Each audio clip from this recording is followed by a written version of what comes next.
I've had a long day. Ah. What I'm made it so long?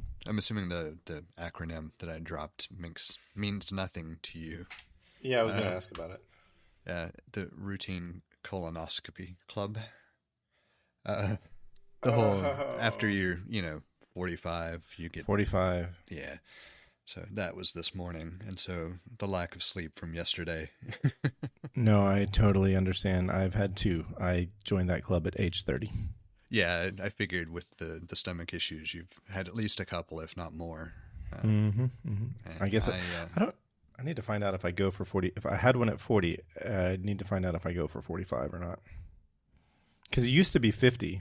yeah. So my understanding, if well, I'm sure it varies, right? But the quick rundown I got for me was I didn't have any of the risk factors to start at 40. So I got to wait to 45, technically 46, just because I put it off for a year. Oh yeah, Um, yeah. but that was Still just because 45. well, it was the transition with insurance and everything. It just Oh yeah, yeah, timing yeah, screwed up. yeah. Um, but then if I had gotten one at 40, the first gap would be 10 years, and it would be every 5 years. But having gotten it at roughly 45, next one would be 50, and it's just every 5 years.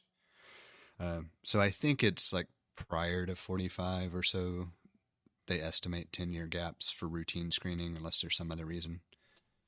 Well, I'll say this: sometime in between me being 30 and me being 40, it changed because it used to start at. They used to tell you to come in at 50, and somewhere after I turned 30 and had my first, they changed it to start coming in at 45 at the latest.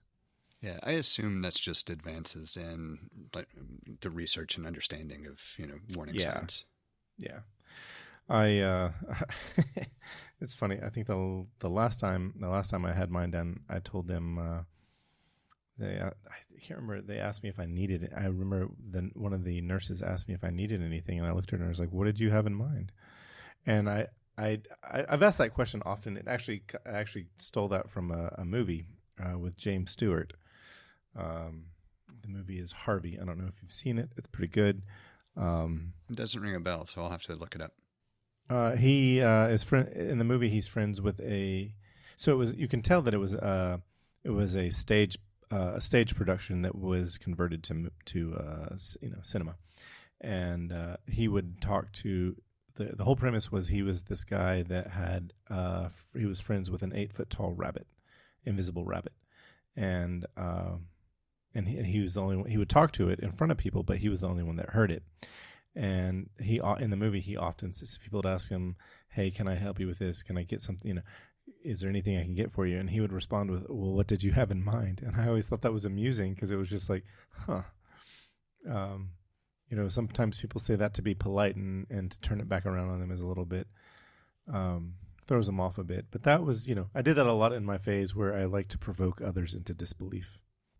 That was also a phrase that that was a phrase I took from the character Hawkeye Pierce from the TV show MASH. I don't think it was ever said in the movie, but Alan Alda portraying Hawkeye would ask, or he once stated that he, in an interview, that they did things to provoke others into disbelief, and I like that phrase. It's like, when I was young, there were a few things that were like, that's not socially okay. It's not wrong, but not socially. It's not socially acceptable. I honed it in sometime during my 20s, but I like the phrase. But yeah, RCC. Yeah, I did not regular colonoscopy club. I would have been extremely impressed if you'd pieced it together anyway. Oh no, there's no way I was getting that. Yeah. There's no way. I do have some feedback. Go ahead. Go ahead. Not feedback. Follow up. I remembered we were talking about Jon Stewart's response to Colbert being sacked last week, and because we're British over here, and there was a phrase that he used in his monologue that I couldn't remember, and I rewatched it so that I could remember, and it was this is going to be such a letdown, but I just remember being very impressed with the concept. In reference to corporations, he said the fear and pre-compliance to a vengeful and I can't remember how it's described the president, but the fear and pre-compliance being, that was the term that I was just really like, oh yeah, that just fits so well. And I don't know, it struck me. I kind of liked the follow-up part of that as well, that it's time to sack up. Yes. And I'm assuming that's the same as nut up. I am 100% certain that that's how they were using it. Now, whether that's common parlance or not, I'm not sure. I've heard nut up or shut up. It's one of it's a catchphrase from Zombieland. Have you watched the most recent monologue yet? Jon Stewart's from yesterday. Colbert. No, I have not. Okay, I watched it this evening. Is the only reason it's fresh in mind. I like this era of the Tonight Show or the Late Show. Zero fucks. His is it the stage where his the field in which he grows his fucks is barren? Yes, it is. Yeah. And I'm completely here for it. And I'll just leave it at that. It was a great monologue. I'll have to check it out soon. I think that's all off the sidetrack kind of stuff that I wanted to mention. But we'll come up with some more. Before I ask anything else, was there anything else you had in mind? No. But I'm sure we'll find more ways to sidetrack ourselves. Oh, I'm sure. So of course, the thing I'm most interested in is the thing we talked about last week, or teased last week anyway, and that was getting the first official episode launched for Renegade Noble, and then just hearing thoughts, because I have a lot of things that I hate about it, but they were intentionally done. And so it's going to be interesting to see how things shape up. But I'll go into more detail with that after just hearing initial thoughts, assuming that you've had a chance to watch it. I have had a chance to watch it, and I liked it. I saw some. There was B-roll in there that I thought was really interesting. Wasn't expecting. I was wondering if it was all of the B-roll, all the video yours, or was there any stock? Yeah, there were 2 shots that were stock. Okay. And that was just because I didn't have anything good for when I was talking about the different possible subjects for niche channels. Well, I thought it was good. I thought it was really well integrated into the first episode. But I've also noticed that I'm seeing this as a thing, and that is that you like to start with episode 0. I do. And because you did that with this show as well. And part of it is because I always feel like a kind of a candid welcome what to expect thing isn't really a episode in the sense of an episode, but I don't like saying it's a special or something. And this just goes back to the way TV shows were done, however many years ago at this point, where you would have like specials and interviews and clips and ancillary things that would be referenced as like either episode 0 or 00 or in some variant of this comes before episode 1, but it's worthy enough to be labeled as a thing. Okay. Yeah, no, I actually like the episode 0 because it is an introductory episode, and I like that you made it. I do like that handling of it. I did wonder there were I don't know if it was one shot or a few shots, but there was one where it looks like you're on the second floor in a room. It's got exposed brick and there's trees outside. It kind of looks like the place that you and Emily had your baby shower for Jacob 10 years ago. I'm trying to think through the clips that there's were a used. Whiteboard behind you. Oh, wearing a white or light gray shirt. That was actually in what used to be the Motion Mob's office in Avondale currently, that is now being rented out as an Airbnb. Gotcha. Okay, I thought that was a cool backdrop. Yeah, I liked it a lot. I wish I could have more frequent access to it because I like that space, but I feel a little bit odd trying to leverage it without paying for it. So Right, right.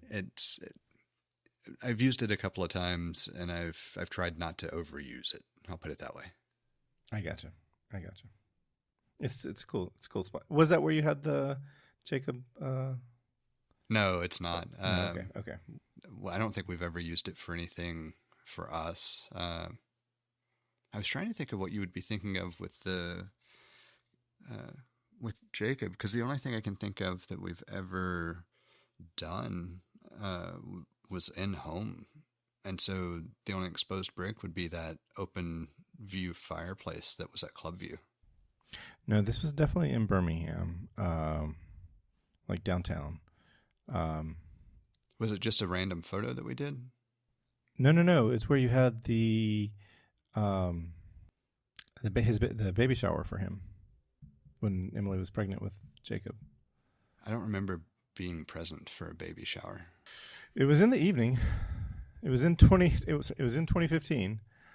I remember Alicia. I just don't remember. I don't remember any that I would have been present for. That's the thing.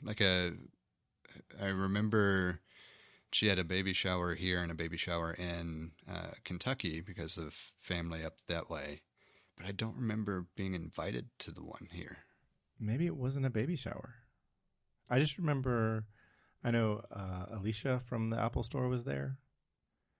And I can't remember I can't remember if he brought his girlfriend or wife at the time. I don't know if Are you sure you're not thinking about the wedding in 2012?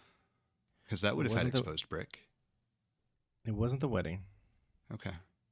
I'll have to go back and look through photos and figure it out. That'll be follow-up, because now I'm curious. And Emily was definitely pregnant. Huh. I thought it was like a baby shower thing for her. And it was definitely, I remember, I think it was her boss that threw the shower. I remember there being something where former coworkers were invited, but I don't recall being a part of that. I remember. So that may be why I'm having a difficult time remembering it. I'll go back and ask, though. I'll figure it out. Okay. But yeah, overall, it's not that I hate anything specific about the video. I say it the way I did because it's not the way I would normally have shot it. So the framing and the way that I am speaking is intentionally a little more disjointed than I would plan to do for the rest of the episodes, because I wanted it to feel a little more candid and create more of a little bit different emotional response than to have a actual interview cinematic feel, if that makes sense. So there are a lot of decisions about how I've cropped the image and where I placed myself in the image that I just would not have done under normal circumstances. That's what I dislike about it. Okay. But it was an intentional choice, so it's not like I can really say I hate it, because I made the choice to do it. Well, you can hate the choice that you make, I suppose. I mean, it's like, I have to do this for this reason. I hate it. It's like I used to really hate videos that were in portrait mode.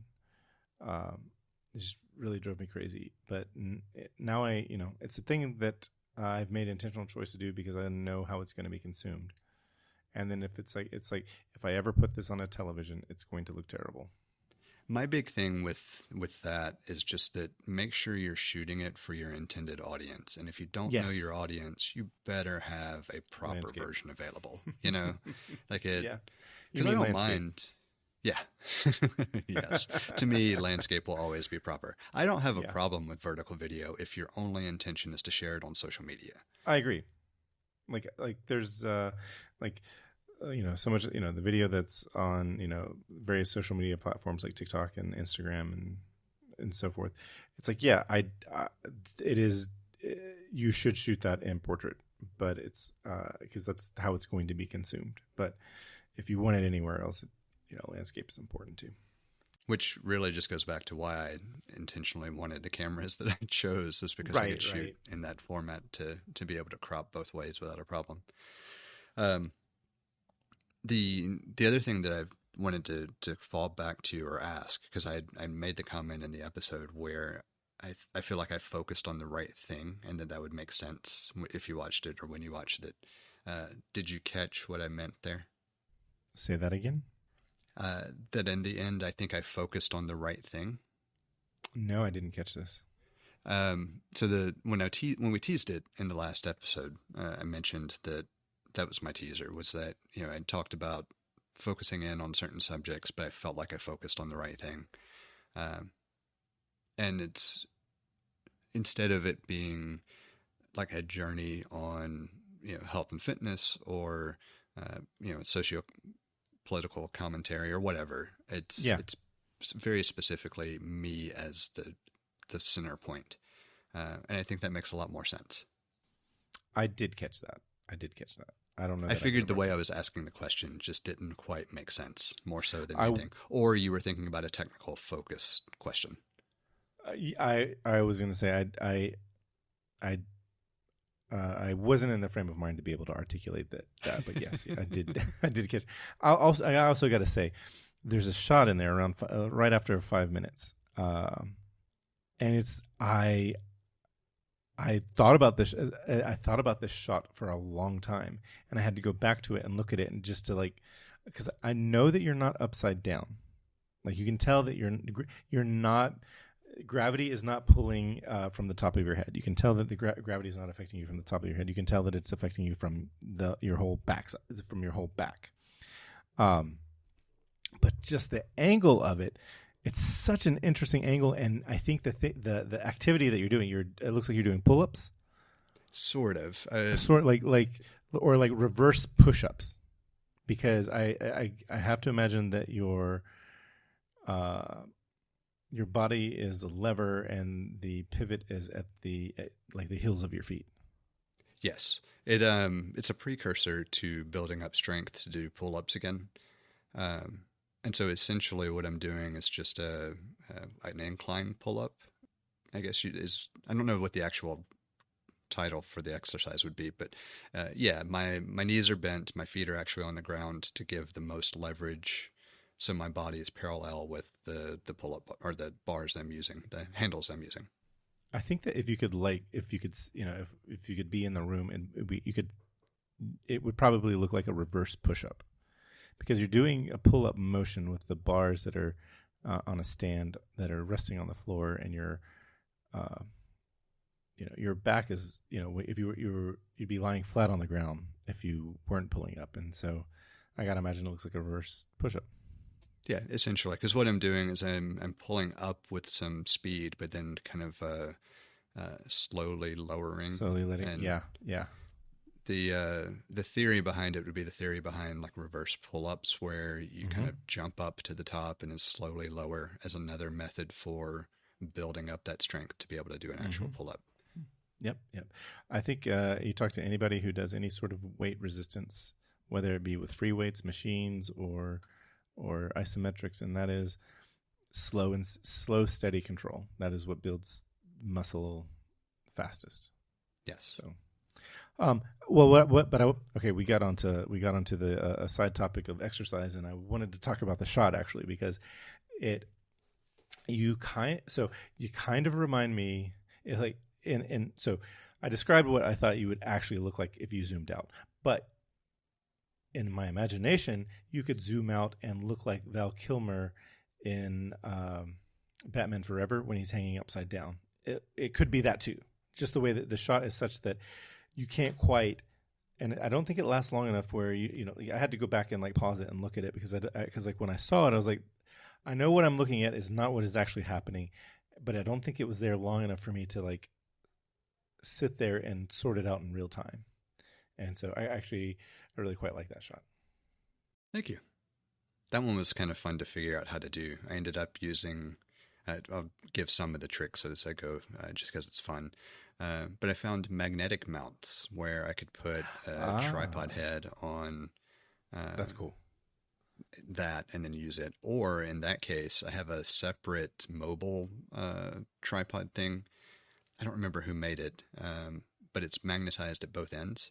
So if you think about the Peak Design MagSafe little travel tripod. It's a little bit stronger magnet than that. So I could attach the phone to one side and then the magnet to the pull-up bars on the other. Nice. That's cool. I think that's really cool. The lighting in your studio corner, it looks like there's like some striped blue lighting. Is there any of that natural light, or is that all studio light? It's all studio light. Okay. And part of what I intentionally did not do, so normally for that shot, I would have had another light at the top, kind of from the back, to provide a little bit more of an outline on me. That would make it, I don't know if I'm describing it well enough to really get the gist, but it would make it appear a little more cinematic because it would create a little bit of an edge to the shadows on the one side. And I opted not to do that because, again, I wanted a different look for this episode than how I envisioned doing the others. Okay. But yeah, I've got a lot that I've changed with that studio setup at this point. I shouldn't say a lot. I've added in all of my lighting and power options now. Okay. So it is different. Like, it's not just the corner that you saw when I sent the photo last week. So I'll remember to take a photo when it's bright enough that you can see some of the detail tomorrow and shoot it over.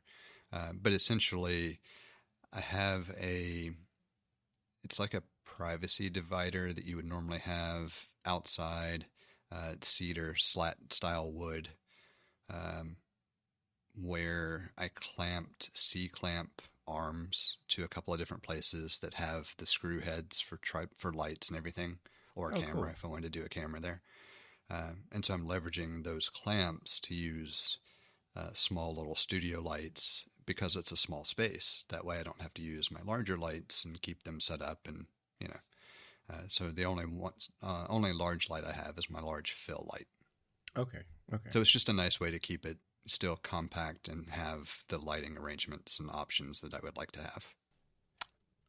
I'm trying to think. Is it like a frame like structure? I got in my head thinking about like a piping that you connected the C clamps to, and now I'm like, what did you say?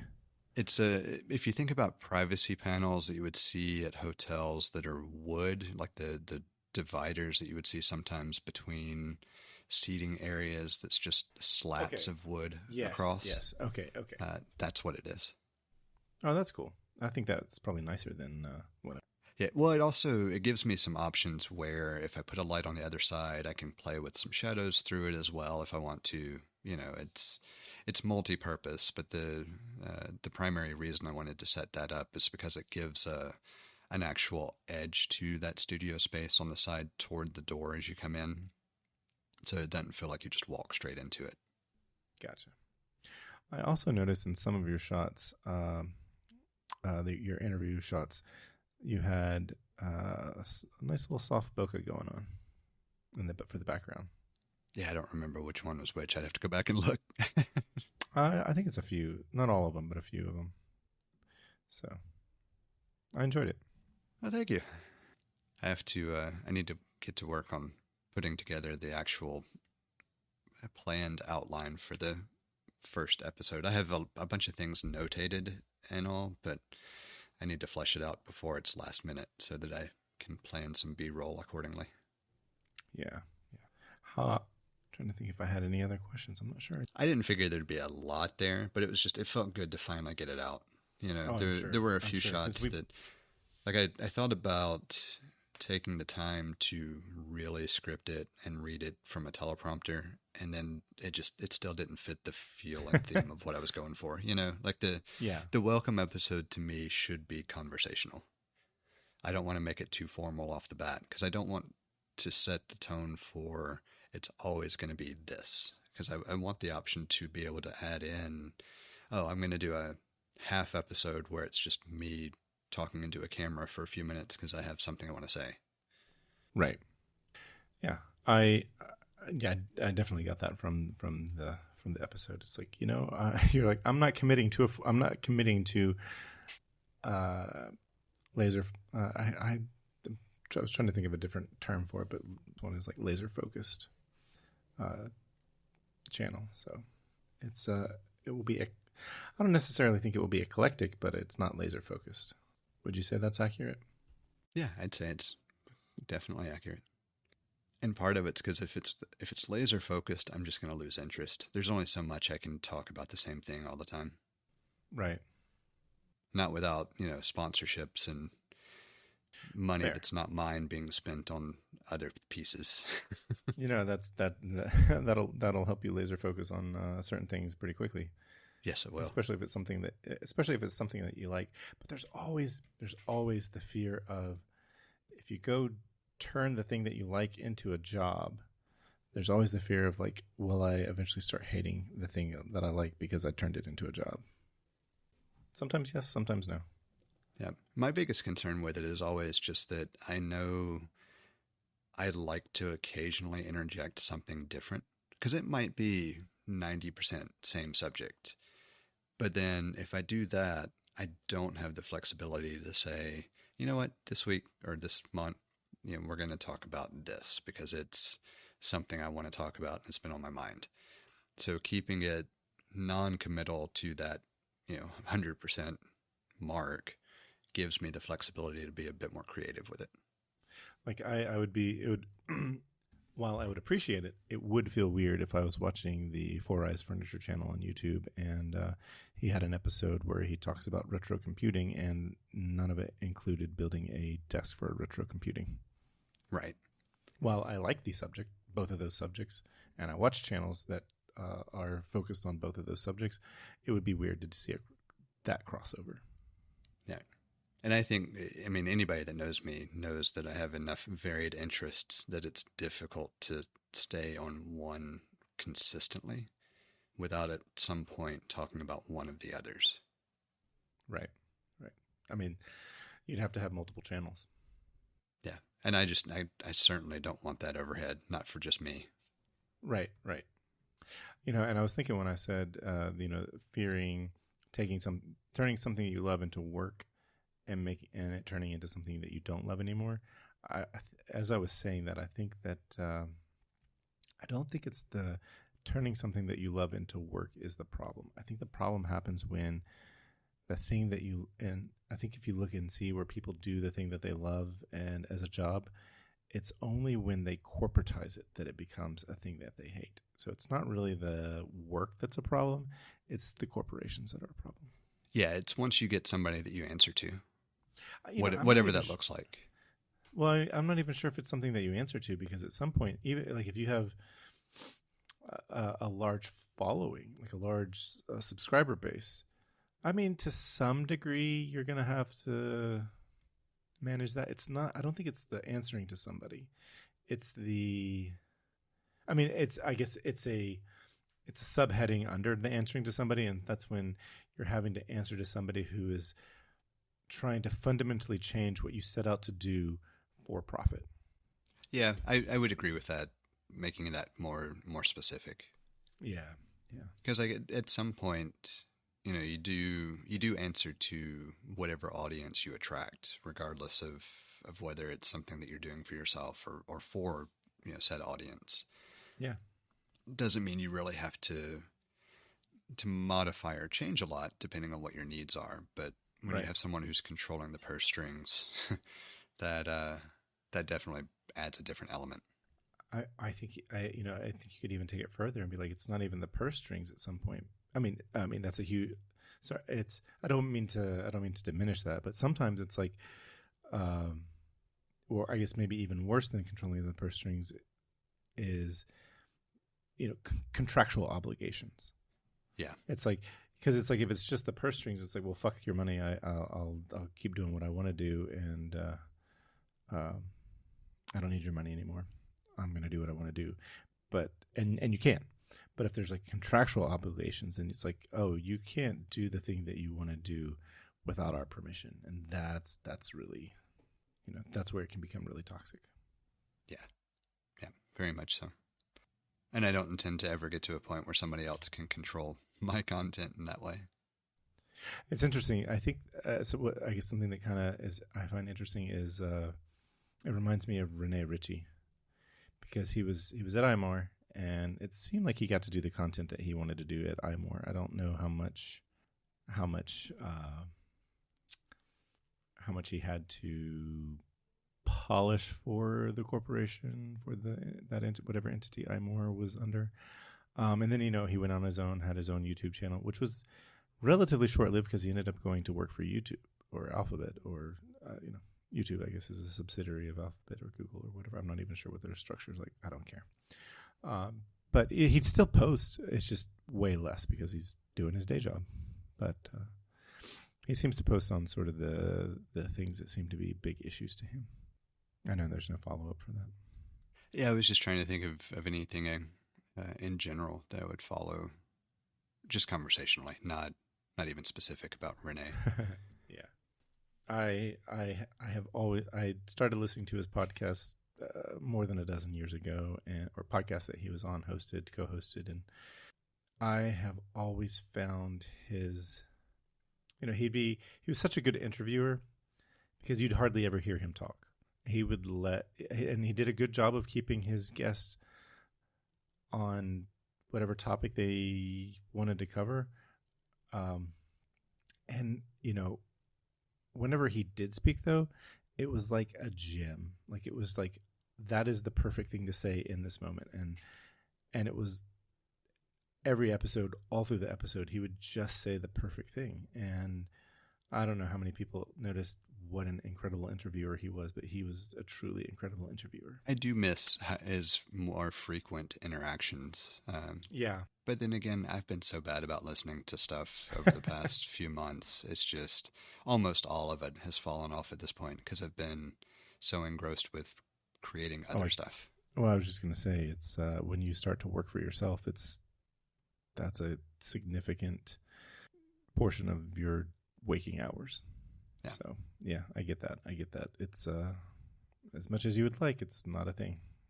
It's not as, you can't allow for as much time to do that. So, and I do think it's interesting that I've made sure to prioritize training time to get back up to where I want to be, and then work, and then family time, and that's about it. Like, and I don't mean that negatively. It's just, a decade ago, the training time would have not even been part of it. I would have just let physical activity slip after the surgery. I was going to say, you've changed, or, people say they've changed.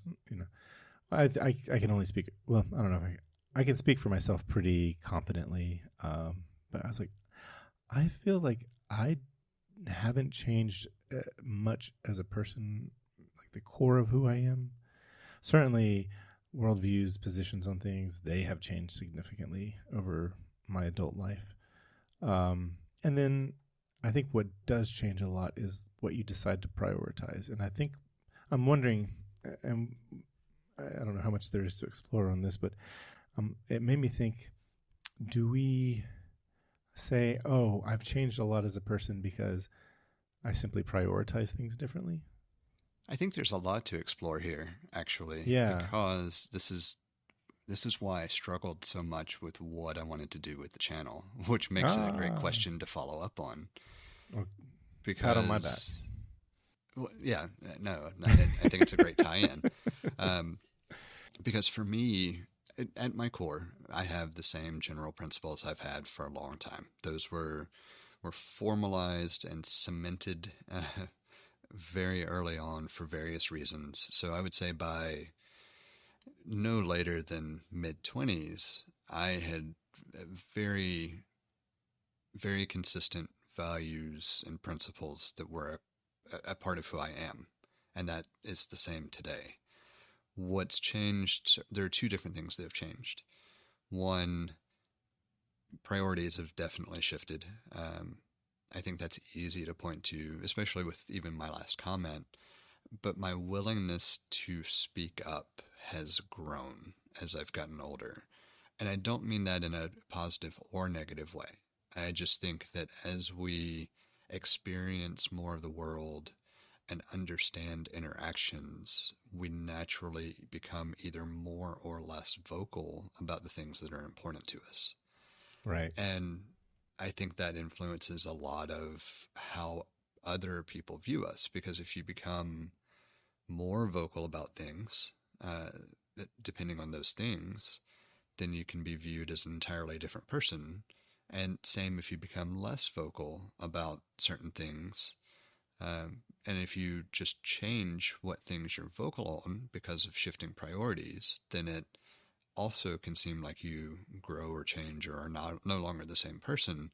But those things are independent of your core values, for lack of a better word, because I don't think that even encapsulates everything.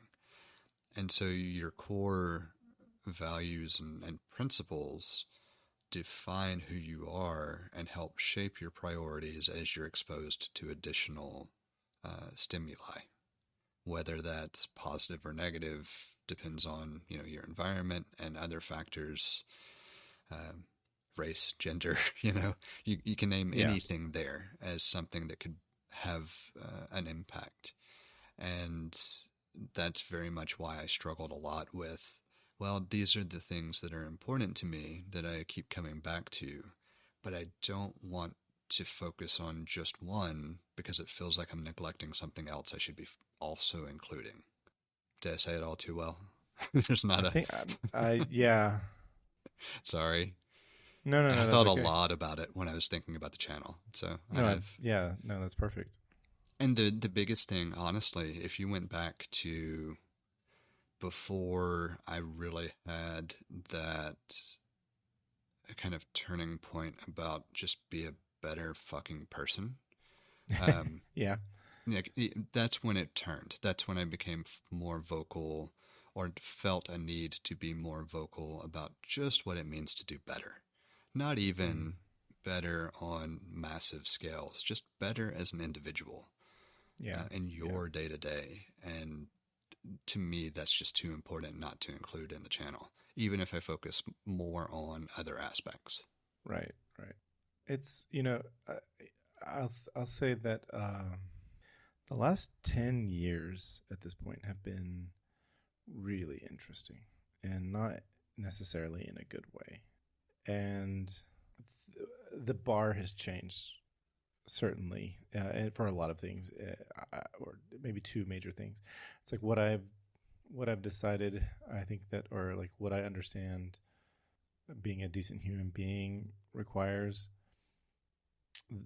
in some respect, what people think a decent human being is. The bar has been lowered drastically in and incorrectly, and what is acceptable as public discourse has been lowered drastically.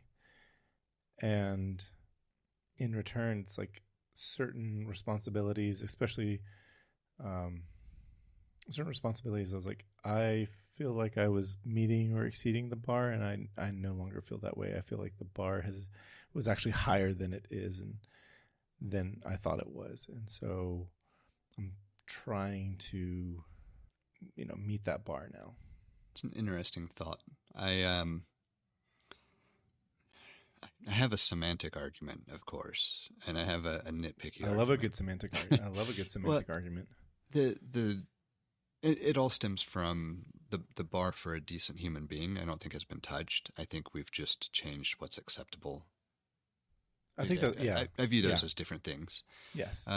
But that's not what I I find interesting. I had to call it out because I would. That's just the me thing Well, to do. when no, Um, it's important. Whenever you have a hair, you must pull out your knife and split it.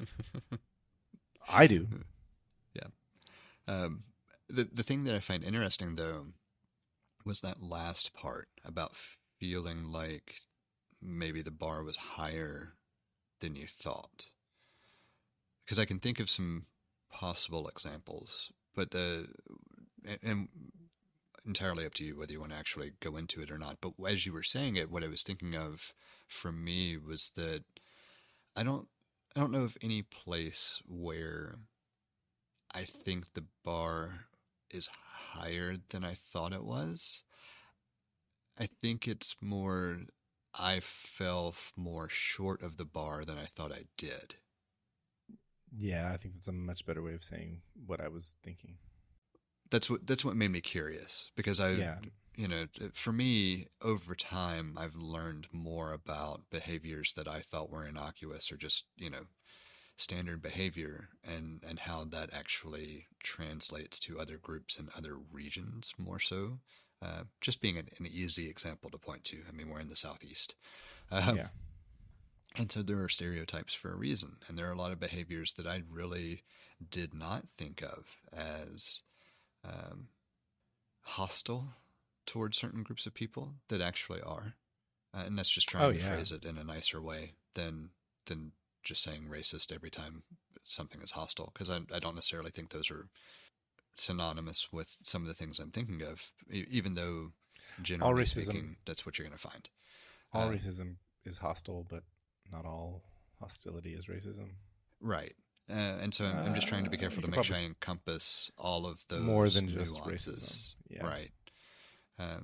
And on the plus side, I've learned enough to hopefully meet that bar now, or at least get close to it. I'm sure there are still some things that I have shortcomings on. I think we all do if we're honest. Maybe I'll meet somebody who doesn't, but that I have not met them yet. I'll put it that way. They're out there. You just don't know about them because they're that good. Yeah. Hey, there's got to be an exception somewhere. Yeah. But I think those shortcomings also help influence growth in a way that, as long, I mean, realistically, it all comes back down to the same thing that we've said so many different times. The willingness to objectively look at your behavior and actions and modify it based on new input is what makes you a decent person. Mm-hmm. The lack of willingness to modify behavior and actions based on additional input is not. Yeah. Yeah. Well, I like the way you said it, and that is that I didn't realize I was falling short of the bar. The bar didn't change, and I just didn't realize that I was falling short because people told me the bar was here, and I thought I was meeting and exceeding, but no.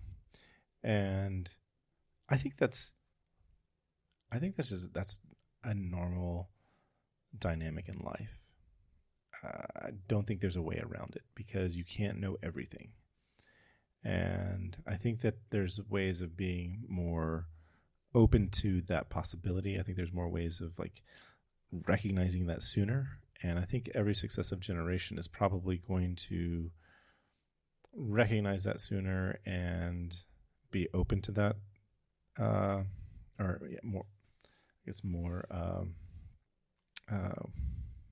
Trying to describe more cognizant.